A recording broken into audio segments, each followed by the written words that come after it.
मंत्रिपरिषद के मेरे वरिष्ठ साथी श्रीमान वेंकैया नायडू जी, श्री बाबुल सुप्रियो जी, महाराष्ट्र के युवा मुख्यमंत्री श्रीमान देवेंद्र फडणवीस जी, हरियाणा के मुख्यमंत्री श्रीमान मनोहर लाल जी, जम्मू कश्मीर के उप मुख्यमंत्री श्रीमान निर्मल सिंह जी, कैबिनेट सचिव श्रीमान पीके सिन्हा, हुफा सचिव श्रीमती नंदिता जी, शहरी विकास मंत्रालय के सचिव श्रीमान मधुसूदन जी, राज्यों से आए हुए सभी मंत्री महोदय,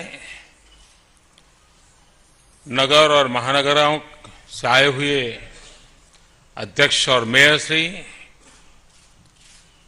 अधिकारीगण, इस क्षेत्र से जुड़े हुए एक्सपर्ट्स, फाइनेंशियल इंस्टीट्यूशंस के सभी मुखिया, अनेक देशों के राजदूत महोदय और उपस्थित सभी महानुभाव, आज इस एक छत के नीचे शहरी भारत इकट्ठा हुआ है, अर्बन इंडिया। एक प्रकार से इस विज्ञान भवन में वे लोग बैठे हैं जिनके जिम्मे देश के करीब करीब 40% नागरिकों की सुख सुविधा की जिम्मेवारी है।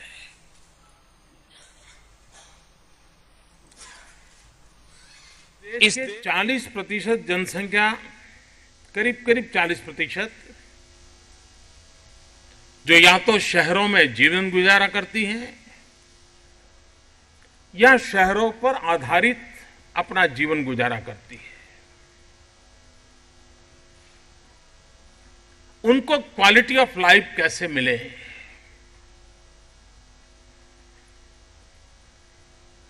एक सामान्य मानवीय की जो प्राथमिक आवश्यकताएं हैं उसकी पूर्ति कैसे हो, और जब पूरे विश्व का ध्यान भारत की तरफ है तो हम दुनिया जिन ऊंचाइयों पर पहुंची है उसे बराबरी करने की दिशा में और उससे आगे बढ़ने की दिशा में पहल कैसे करें, प्रारंभ कैसे करें और किस दिशा में आगे बढ़े। तो उन दोनों लक्ष्यों की पूर्ति को ध्यान में रखते हुए एक तरफ झुग्गी झोपड़ी में जिंदगी गुजारा करने वाला वो परिवार, एक तरफ रोजी रोटी की तलाश में शहर की ओर आया हुआ मजबूरन नागरिक, और दूसरी तरफ बदलता हुआ वैश्विक परिवेश, दो छोर की स्थिति में से हमें गुजरना है। हम इसलिए निराश होकर के नहीं बैठ सकते कि दुनिया तो बहुत आगे बढ़ चुकी, पता नहीं हम ये हो सकते हैं कि नहीं हो सकते, और हम उदास होकर के नहीं बैठ सकते कि ठीक है भाई, वो अपनी रोजी रोटी के लिए आए हैं, वो अपना कर लेंगे। जी नहीं, हमारे देश के गरीबों को हम उनके नसीब पर नहीं छोड़ सकते हैं। हमारा दायित्व होता है, हमारी जिम्मेवारी होती है, और उस जिम्मेवारियों को निभाने के लिए अगर योजना पूर्वक अगर हम आगे बढ़ते हैं तो परिस्थितियां पलटी जा सकती हैं, स्थितियां सुधारी जा सकती हैं और लक्ष्य को प्राप्त किया जा सकता है। और उस बातों को ध्यान में रखते हुए इस शहरी जीवन में बदलाव लाने के लिए आप सबके साथ 2 दिन विस्तार से विचार विमर्श होने वाला है। यहां पर चुने हुए जनप्रतिनिधि भी हैं और यहां पर शहरी क्षेत्रों का दायित्व संभालने वाले, चाहे नगर पालिका हो या महानगर पालिका हो, उसके सरकारी अधिकारी भी हैं। हम सब मिलकर के आगे बढ़ने का संकल्प करने के लिए आज इकट्ठे हुए हैं। हिंदुस्तान के इतिहास में 25-26 जून कोई भूल नहीं सकता है। 40 साल पहले सत्ता सुख के खातिर देश को आपातकाल के बंधनों में बांध करके जेल खाना बना दिया गया था। देश में संपूर्ण क्रांति का सपना लेकर के चल रहे जयप्रकाश जी नारायण के नेतृत्व में लाखों देशभक्तों को, लोकतंत्र प्रेमियों को जेलों में बंद कर दिया गया था। अखबार पर ताले लग गए थे। रेडियो वही बोलता था जो सरकार बोलती थी। ऐसे दिन थे 40 साल पहले। आज 25 जून को और 26 जून को हम मिलकर के उन सपनों को संजोना चाहते हैं कि जहां पर हर नागरिक इस लोकतांत्रिक व्यवस्था के बीच फूले फले, प्रगति करे, उसको अवसर मिले, उसको सुविधा मिले, उस दिशा में हम काम करने के लिए संकल्पबद्ध हो रहे हैं। और आज मुझे खुशी है कि कल ही हमने कैबिनेट में लोकनायक जयप्रकाश नारायण जी के स्मृति में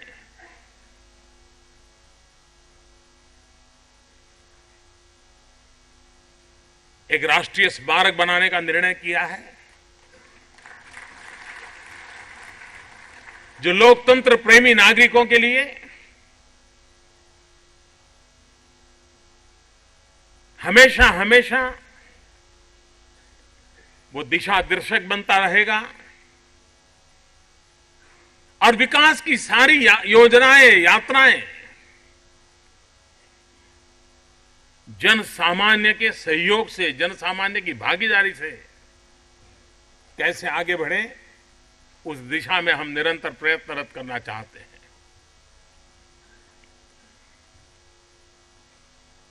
हमारे देश में करीब 500 शहर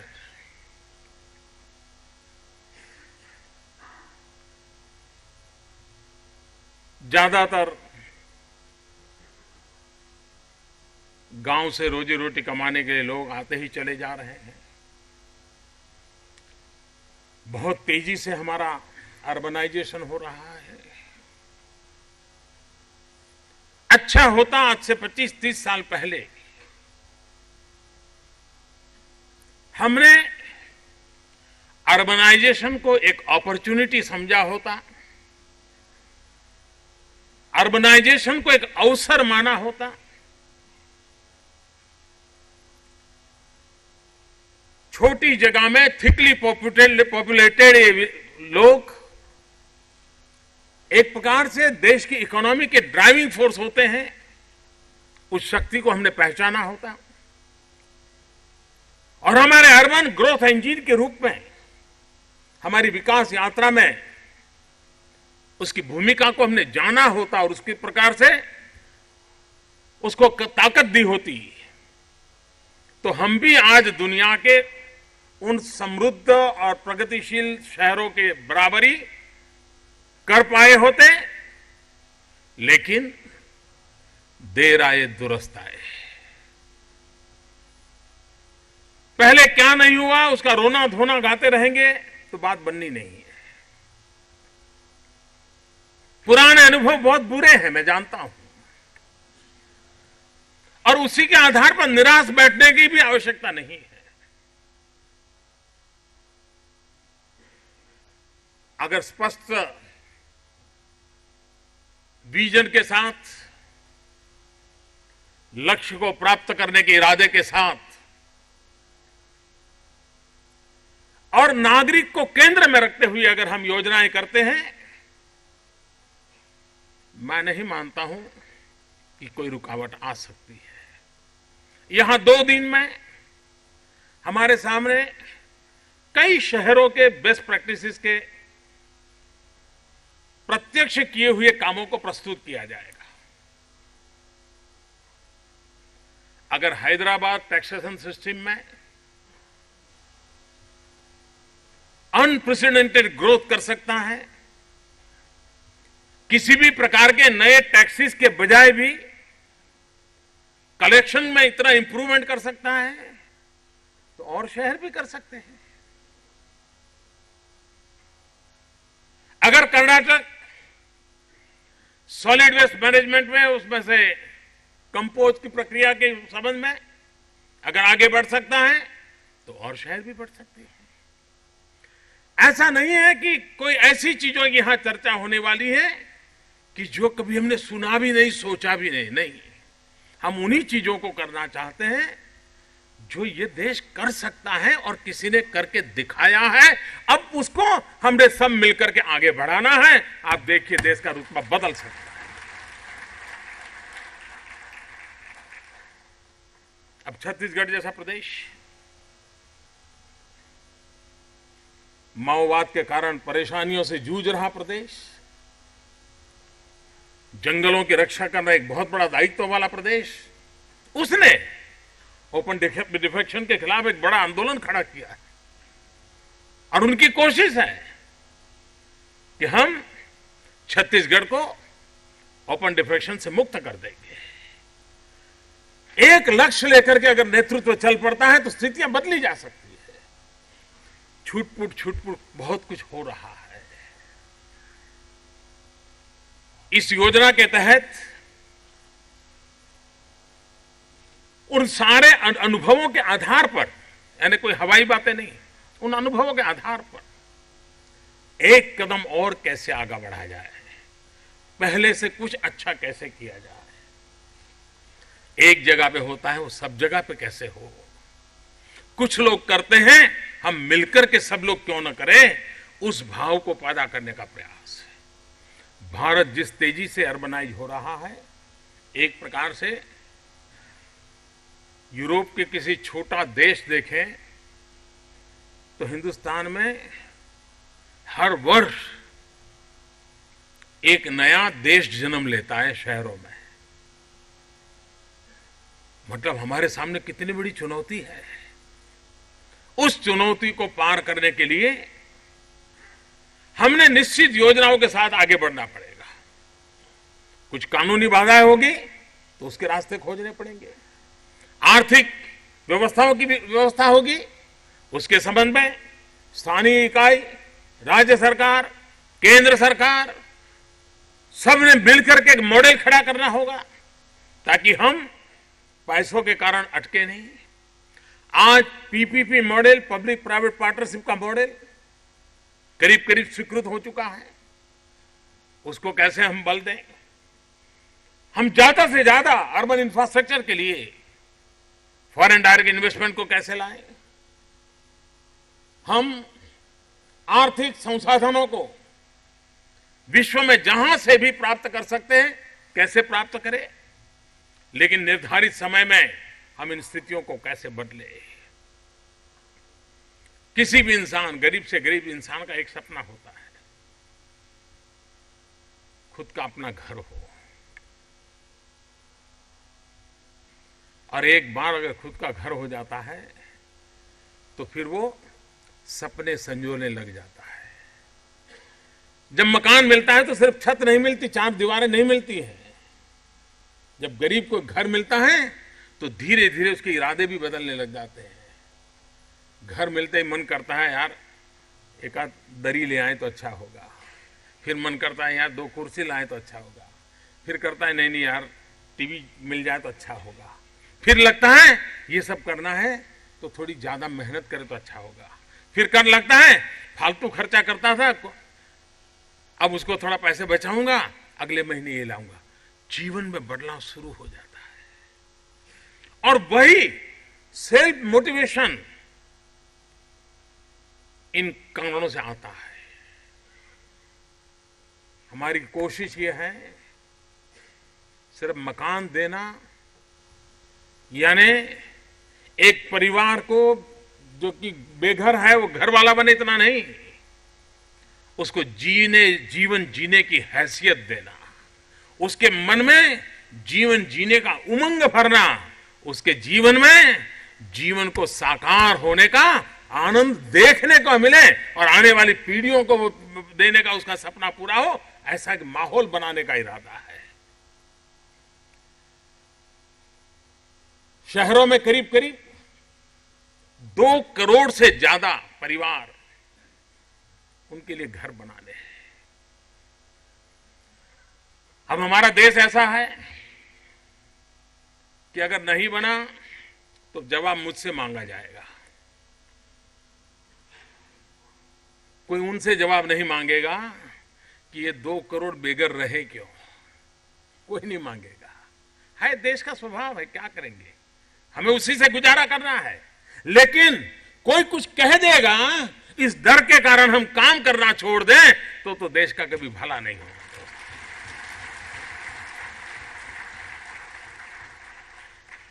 और इसलिए हमारा दायित्व बनता है कि हमारे गरीब परिवारों को घर मिले। आजादी के 75 साल हो रहे हैं 2022 में। उन आजादी के दीवानों का नाम देते ही हमें रोमांच होता है। भगत सिंह, सुखदेव, राजगुरु को याद करते हैं तो लगता है कैसा बलिदान था।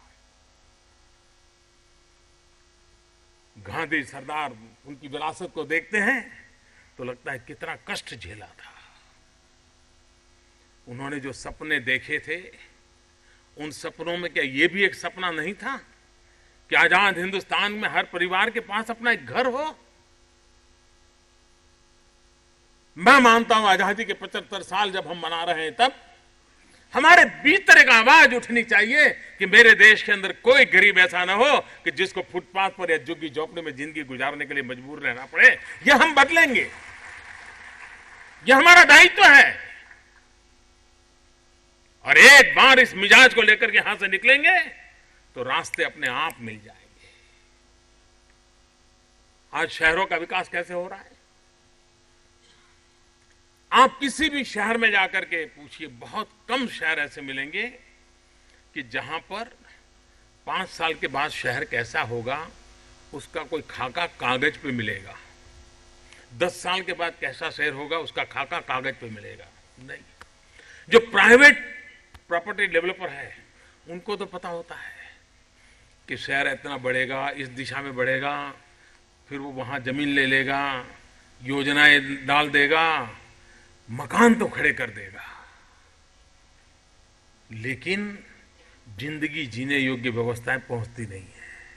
न रोड बनता है, न बिजली पहुंचती है, न ड्रेनेज की व्यवस्था होती है। और लोग आते हैं, पैसे देकर के मकान भी लेते हैं, बाकी व्यवस्थाएं होती नहीं। क्यों? क्योंकि शहर के नेतृत्व ने शहर नहीं बनाया, कुछ प्रॉपर्टी डीलर ने शहर को बढ़ाया है। ये जो मिसमैच है उस मिसमैच को बदलना है।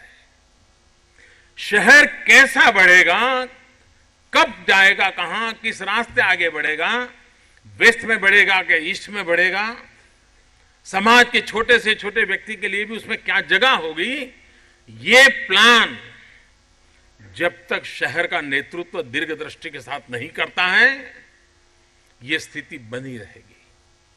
हम इस अमृत योजना के माध्यम से ये एक बदलाव चाहते हैं। शहर खुद अपना सोचने लगे, शहर अपनी योजनाएं बनाने लगे और कहां जाना, कैसे जाना, उसका फैसला शहर करे। जरूरत के आधार पर वो चलता जाए, बढ़ता जाए और बाद में व्यवस्थाएं विकसित कर कोर्ट के इन्वॉल्वमेंट आ जाता है, एंक्रोचमेंट आ जाता है, रोड नहीं होता है, ट्रैफिक की समस्या आती है, पानी नहीं, बिजली नहीं, सारी समस्याएं हम झेलते रहते हैं। और ये हर शहर के अगल बगल में आपको दिखेगा कि किसी ने उसको बना दिया और बाद में वो शहर को गोद लेना पड़ता है और वो बहुत तकलीफ वाला होता है। हमने इसकी योजना क्यों न करनी चाहिए। हमारे देश में शहरों के विकास के लिए एक तरफ हम स्वच्छ भारत की बात लेकर के जब आए, मैं मानता हूं कि सरकार से लोग 2 कदम आगे हैं स्वच्छ भारत के काम में। कहीं सरकार कम नजर आती है, लोग ज्यादा नजर आते हैं। मैं विशेष रूप से मीडिया का आभारी हूं।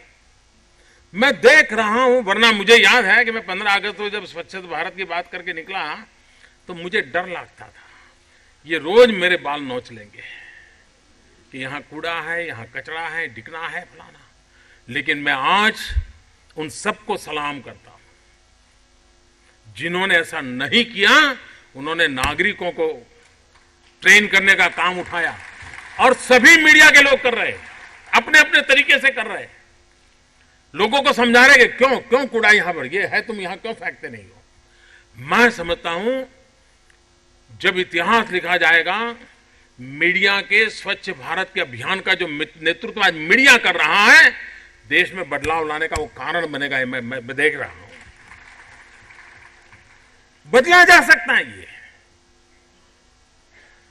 और आज हमारे यहां solid waste management, waste water treatment, हमारा विकास ऐसा नहीं हो सकता कि जो शहर और गांव के बीच में संघर्ष पैदा करे। हमारा विकास ऐसा होना चाहिए जो शहर और गांव एक दूसरे को पूरक होना चाहिए। अगर शहर को पानी चाहिए, गांव वालों को पानी मिले या न मिले, हम तो ये पानी शहर को देना ही पड़ेगा। और पीने का पानी की बात ऐसी होती है कि जब मानवता का विषय होता है तो कोई बोल भी नहीं पाता। क्या इसके उपाय नहीं है? क्यों ना हम वेस्ट वाटर ट्रीटमेंट करें और वो पानी गांवों को खेतों में वापस करें, तो कभी किसान भी परेशान नहीं होगा, गांव भी परेशान नहीं होगा, और शहर को पीने का पानी चाहिए, उसकी उपलब्धि भी कभी तकलीफ नहीं होगी। हम ये चिंता क्यों ना करें। हम सॉलिड वेस्ट मैनेजमेंट करके कंपोस्ट बनाने के पीछे, ऑर्गेनिक फर्टिलाइजर तैयार करने की दिशा में क्यों काम न करें, और वही फर्टिलाइजर हम नजदीक के गांवों को दें। हमने देखा होगा कि बड़े शहर के आसपास के 30-40 किलोमीटर के जो गांव होते हैं, वो ज्यादातर सब्जी की खेती करते हैं, ज्यादातर, क्योंकि उनको तुरंत सुबह सुबह मार्केट मिल जाता है। शहर में उनका डेली आधार पर चलता है बाजार। अगर हम ये ऑर्गेनिक फर्टिलाइजर, कंपोस्ट फर्टिलाइजर, जो शहरों के कूड़े कचरे से हम बनाते हैं, वो अगर हम गांव में दे दें